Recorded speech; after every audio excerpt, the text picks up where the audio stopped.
এখন কি নবম দশম শ্রেণীর এই ত্রিকোণমিতির 184 পৃষ্ঠার 3 নং প্রশ্নটা সমাধান করব। প্রশ্নটা দেয়া আছে কি যে 15 cot a ইকুয়াল কত 8, সাইন এ ও সেক এ এর মান বের করো, এই তো প্রশ্ন। এখন আমাদের এই যে এখানে ডাইরেক্ট বই দিছে, দেওয়া আছে এত, দেয়া আছে যেটা সেটা আমরা লিখে ফেলাই, তাই কি না? দেয়া আছে কি দেয়া আছে স্যার 15 cot ইকুয়াল 8। হ্যাঁ 15 cot a ইকুয়াল হইল 8, এটা দেওয়া আছে। তো এখন আমরা তো জানি যে টেনের এটা হলো কিন্তু কট কিন্তু টেনের বিপরীত। টেনের ক্ষেত্রে আমরা জানি টেনে লয় ভুলে লম্ব ভাগ ভূমি, লম্ব ভাগ ভূমি, আর কটের ক্ষেত্রে হবো ভূমি ভাগ লম্ব, ভূমি ভাগ লম্ব হবো। কিন্তু ভূমি ভাগ লম্ব তো এখানে নাই, তাই কি না?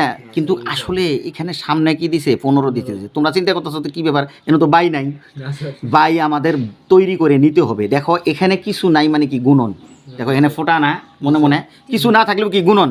তাহলে 15-র সাথে কট এ কি গুণন আকারে আছে, গুণন থাকলে ইয়েস ভাগ আকারে যায়। তাহলে এই যে কট এ ইকুয়াল ওইদিকে কি আছে 8, 15 নিচে আইব। দেখো এইবার কি মাথায় আইছে কিনা, এখন পারবা বাকিটুকু?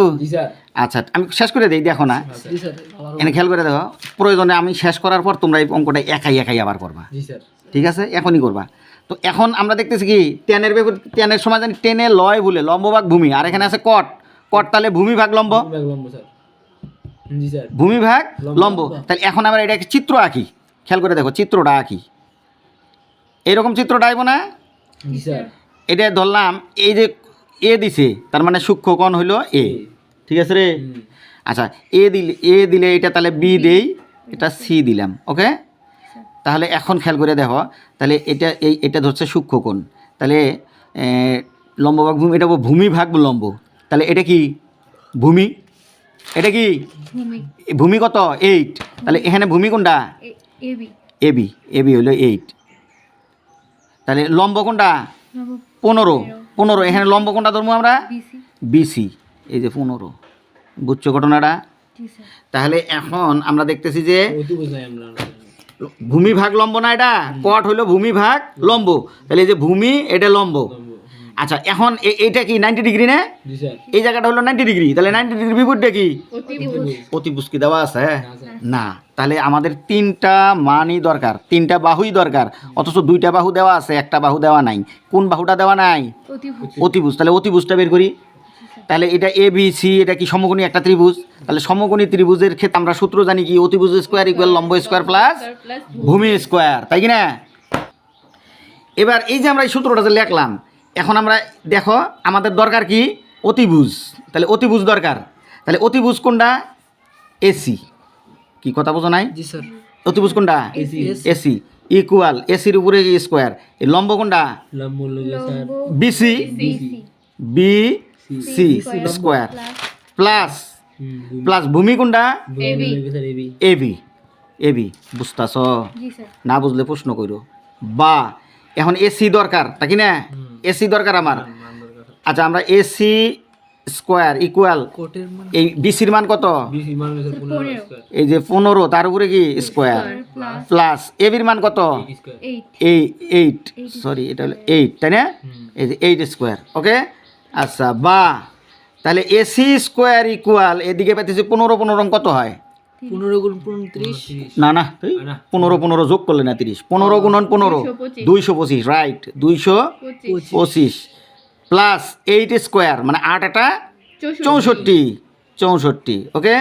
তাহলে এখানে কি হইতেছে, এনে যোগ করো, 4 আর 5 হইল 9, 6 আর 2 হইল 8, তারপরে 2 এর 2 289, তাহলে এসি স্কোয়ার বা এসি স্কোয়ার 289, আমার তো 289 এই এসির মান দরকার, এসি স্কোয়ার তো দরকার নাই। তাহলে এসি এই স্কোয়ারটা এদিকে হয়ে যাবে √289। এখন দেখো কতর উপর স্কোয়ার দিলে 289 হয়, এটা আমাদের বের করতে হবে। তাহলে এটা রুট করো, ক্যালকুলেটর দিয়ে রুট করলে তো হয়ে যায়। হ্যাঁ এই যে সি স্কোয়ারটা স্যার কেমন আনলেন আচ্ছা সবুজ ইয়া তুমি কি কোন প্রশ্ন করছো কি কও এই যে সি স্কোয়ারটা স্যার কেমন আনলেন এটা আসলে এসির উপরে স্কোয়ার এসির উপরে স্কোয়ার আমি এসি লিখছি তা এনু কি আছে স্কোয়ার আছে না স্কোয়ারটা এদিকে চলে গেল আমি স্যার এসি লেখেন স্যার হ্যাঁ এটা এই যে এসি এসি মানে এটা একটু ভাগ বেশি হয়েছে আর কি এটা এসি কিন্তু বুঝছি স্যার ঠিক আছে তাহলে এসির স্কোয়ারটা এদিকে গেল এখন এটা রুট করলে তো কত হয় আসলে 17 গুণন 17 279 হয় তাই কি না 89 স্যার 289 তাহলে 17 গুণন 17 তার মানে 17 স্কোয়ার দিতে পারি না আমরা এমন করে লিখতে পারি না 17 স্কোয়ার দিতে পারি না তাহলে স্কোয়ার রুটে কি গেল গা তাহলে অতএব এসি ইকুয়াল কত হইল 17 স্যার তো ওই 2 নম্বর অঙ্কটাতে যে যখন 7 স্কয়ার আসলো তখন আমরা তুলে নিলাম হ্যাঁ তখন ওখানেও আমরা ইচ্ছা করলে দিতে পারতাম স্যার দেন আর কি বুঝ দিয়ে তুমি কোনটার কথা বলতেছো ওই যে তখন আইছে যে